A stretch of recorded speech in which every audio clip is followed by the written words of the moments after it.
Hong Kong Direct is your weekly racing roundup full of news, views, interviews, previews and special guests. And coming up on a bumper show today, we head into the main trials ahead of HKIR. Golden 60 is back. All the homework is done. It's now up to him to see what he can do on the track as he goes for back-to-back victories in the mile. And chasing will continue in this unbeaten record as well. He's won his last 14 races. Wellington's back as well in the sprint. Sky Darcy, last year's Derby winner, he goes round. Panfield's in the Cup after that brilliant win first up. And Glorious Dragon, will he see daylight this time round? We hope so. We certainly do. Very warm welcome to the show. I'm Angela Jeune. Please say I'm joined here in the studio by racing editor at the HKJC in Leo Schlink. It's a massive day with these three trials, with us now being 3 weeks away, essentially, from the big day. It's a fantastic day, Andrew. 23 of the horses entered in the Group 2 on Sunday, hold entries for International Day. So this really is D-Day for a lot of them at Crossroads, and fantastic to see Golden 60, Wellington, that calibre of horse back out there again. Yeah, Hot King Prawn as well, last year's champion sprinter. Absolutely. We shouldn't forget about him. Yeah, so it'd be great to see him in the sprint. The sprint for me is really intriguing. Clash of generations, and be really interesting to see what comes out of this race. So we'll know next week about the probable fields. The entries will be out there. Also, great lineup for the IJC again at Happy Valley. Amazing lineup with a spread right across the world, really, when you look at Britain, France, Japan, Australasia, South Africa, as well as the best of what we've got here, and a lot to play for on the next couple of meetings in Hong Kong, with the last 2 spots up for grabs. Yeah, fantastic. That's the IJC. The Happy Valley meeting comes up on the Wednesday before the big day on the Sunday. But we need to get straight into these 3 Group 2 races. We'll start off, we won't go in racebook order, the sprints first. We'll go with the mile though first, and Golden 60. So his last 14 he's won 17 from 18 overall. Wide Cuckoo, second up for the season. He was behind Panfield, as a number of these others were. And more than this, is first up for the season. Sky Darcy's coming out of the Panfield race as well, where he was beaten favourite at the Sha Tin Trophy, Champions Way, and also Pressure Ship, who was a mighty run in actual fact in that Sha Tin Trophy, again behind Panfield. Before we get into a bit more detail though, let's hear from Vincent Ho. I sat down with early in the week to get his thoughts on Golden 60 as he returns to action.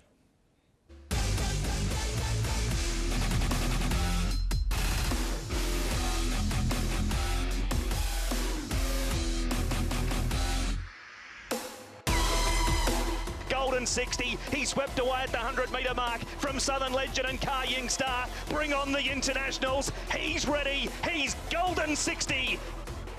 Vincent, these first 3 months of the season must have really dragged for him, assuming, as far as Golden 60 is concerned, waiting for the comeback. Yeah. We're almost there. I'm sure you just want to get on with it now, don't you?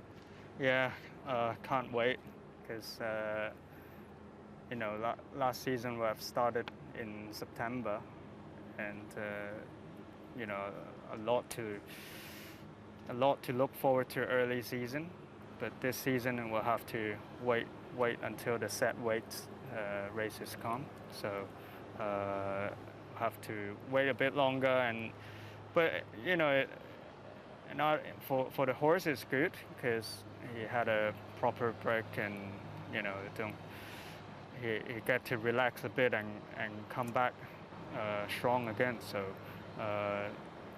and this year he reached 6. I think it's the best, because physically and mentally, he'll maintain or even be a bit stronger, and mentally is much better.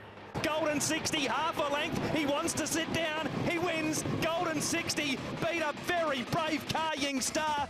You're saying he's had a good break, but this time last year you'd already won the Celebration Cup and the Sha Tin Trophy. Do you think that's made a difference then, sort of giving them that extra break? I'm assuming he feels as good as, or maybe even better than he did last season. Do you feel that he's really developed from that? Yeah, I felt, you know, he's more stable this year mentally, and which will even help him to achieve more in this season.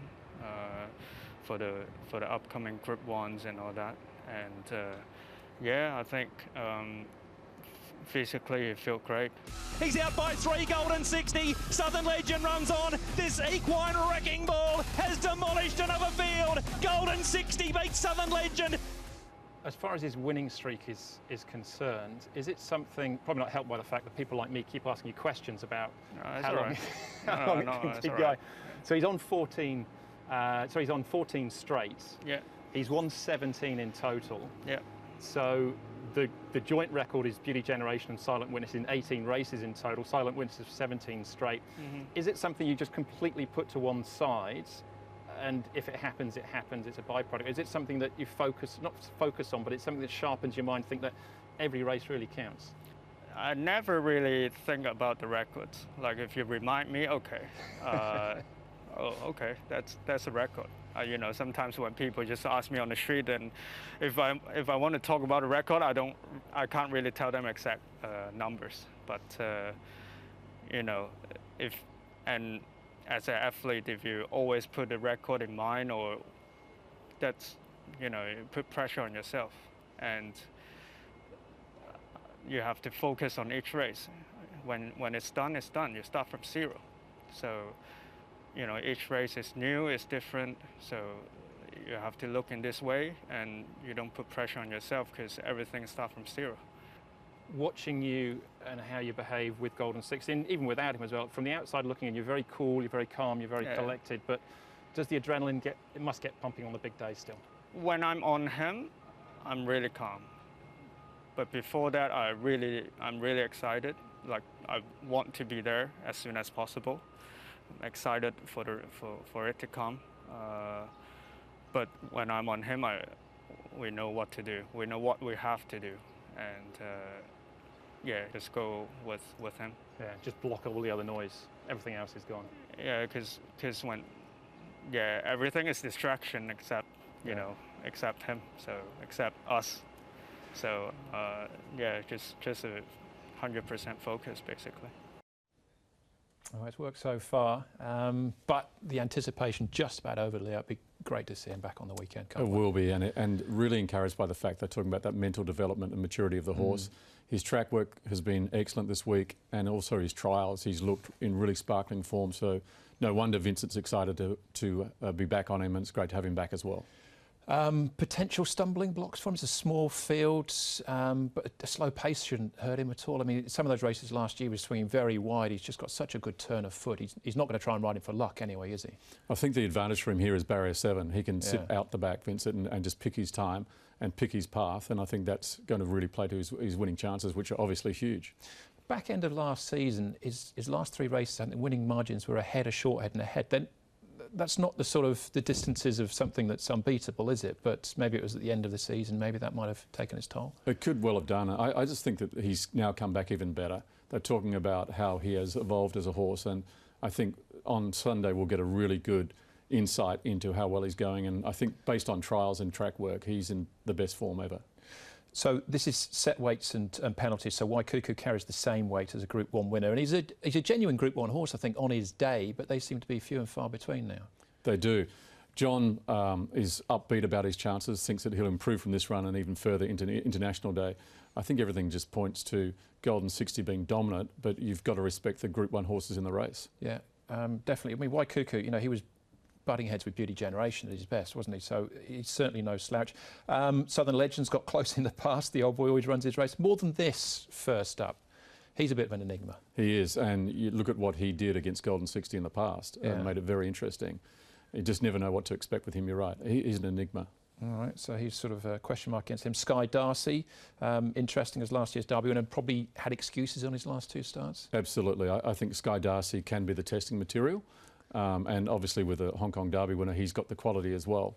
I think he's a horse that we'll see figure on Sunday as well. Yeah, and Pressure Ship, up against it as far as the ratings are concerned. That was a big run from him last time, though. Absolutely it was too, and interesting that going to this level again and see what he does. Yeah, and he holds the track record as well over the mile, does Pressure Ship. We'll come back and get your selection in due course, though, Leo. See if you're surprises or not going past Golden 60. We're going to head off to a break. There's still plenty more to come. We'll look at the Sprint and the Cup, and we'll catch up with trainer Richard Gibson as well. All of that still to come.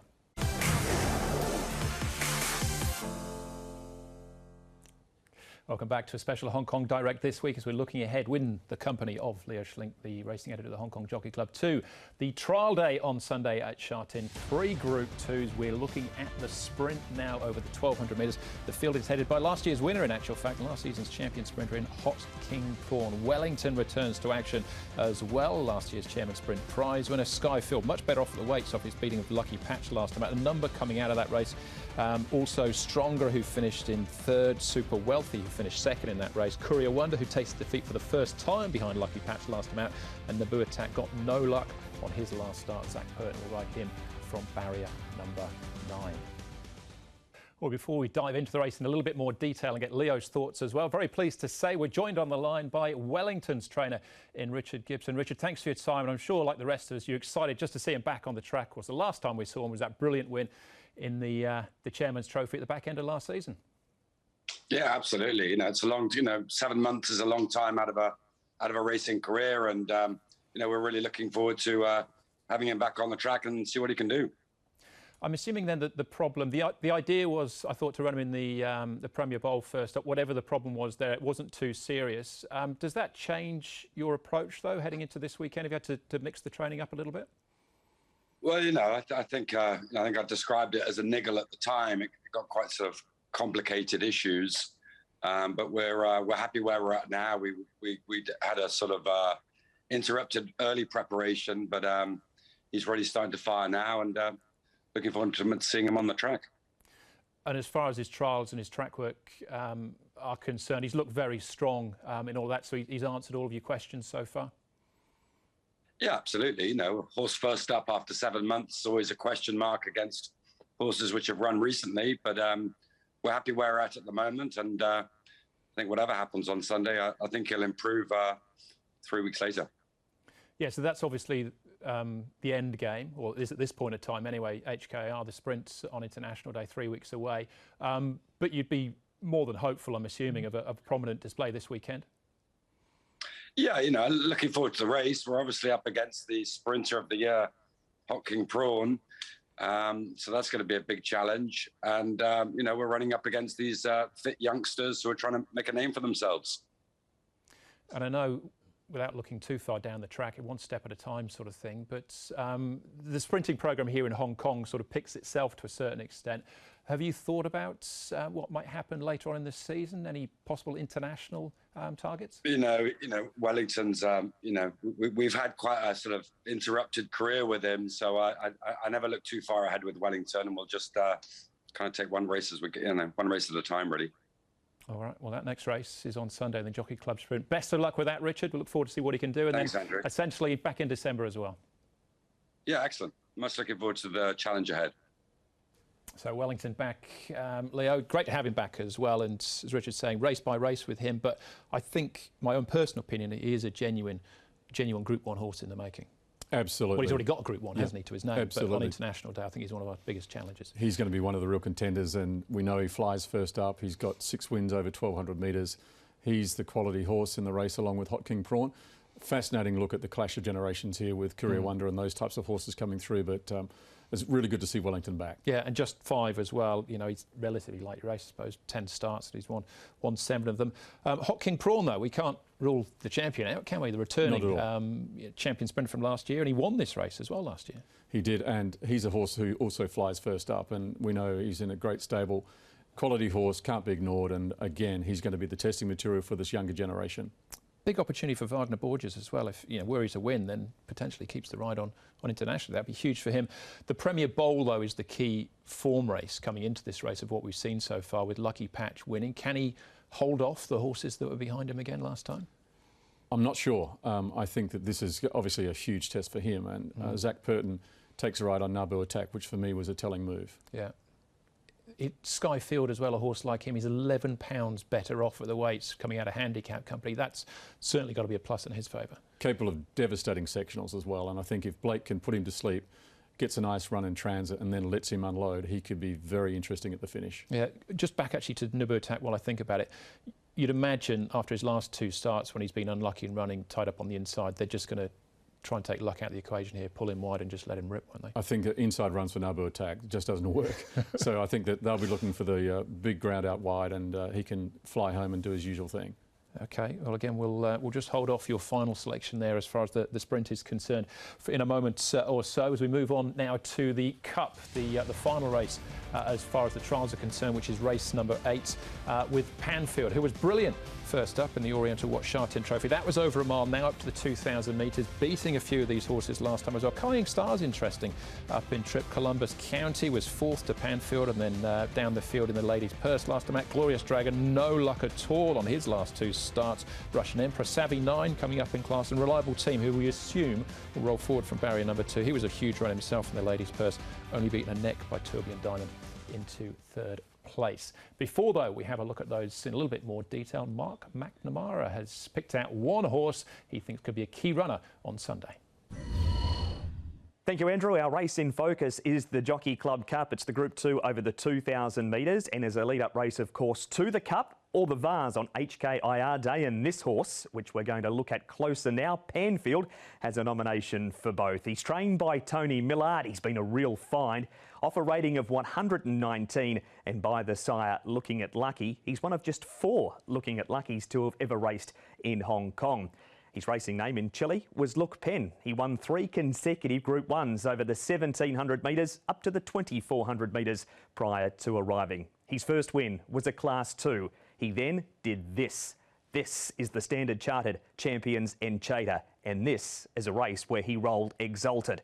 He announced himself as potentially the best stayer in Hong Kong with this victory. He looked vulnerable with Columbus County on his outside, challenging all of the way home. The further they went, the more dominant he looked. And rightly so, Karis Teeton celebrated, and celebrated hard, because he had arrived, Panfield, on the big stage in Hong Kong. Back to 1,600 metres, a shorter distance than he'd ever raced since arriving in the territory. He was supposed to run home nicely for a 4th and a 5th. Nobody told Panfield that, because he came out in a beautiful Karis Teeton ride to win, and an ominous warning going forward as he steps up in trip this week. He beats Pressure Ship and a classy field, including subsequent winner in Tourbillon Diamond. The man that's been on board for 2 rides for 2 wins will partner him again this Sunday. Karis Teeton is that jockey. 15 rides this season, so he's off to a good start with over 40 placings to his credit and a strike rate of just under 9%. Combine him with Tony Millard, they're just over 8% together, and already have a good strike rate this season as well, with 53 wins between them overall. He's been a good boy, haven't you, Panfield? Good boy. Andrew, we thought we'd bring him a present leading into Sunday to wish him the best of luck. Good boy, all the best Sunday. Brilliant. First time we've used those, but it looks like he's made a new friend there, Mark, doesn't he? No doubt, yeah. Might be the inspiration Panfield needs on Sunday. Not that he will need any. He's flying at the moment. Looking beyond Sunday, have you got a gut feeling about 2,000 metres or 2,400 metres for him? I think 2,400 metres. I think that's his ideal distance, and he showed that he's a really tough stayer, and he showed that last year with his Group 1, that the further they go, the better he gets. And he is the heir apparent, isn't he, to the staying crown, if that's what we're going to call it here in Hong Kong? Yeah, I think he's already there. I think now he's there, and I think for him to come back and win first up over a mile was a fantastic training performance by Tony Millard, and also obviously by the horse, and he's getting to his right distance range now. It was a blanket finish in that race, the Sha Tin Trophy. Glorious Dragon finished 10th of the 12 runners, beaten 2 lengths. He got no luck on his last start as well. He'd have to be dangerous, wouldn't he, with a clear run?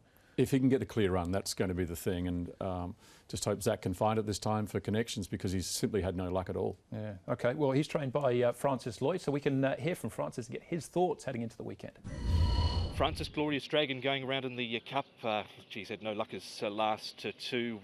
How's he pulled up from those 2 runs so far?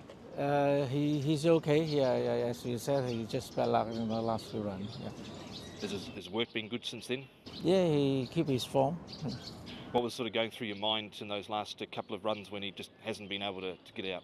Yeah, honestly, he got a good job, but just unlucky, you know, he can't get out in the straight. You know. How do you sort of need the race this weekend to be run to best suit his chances, Glorious Dragon? Oh, I think just the luck.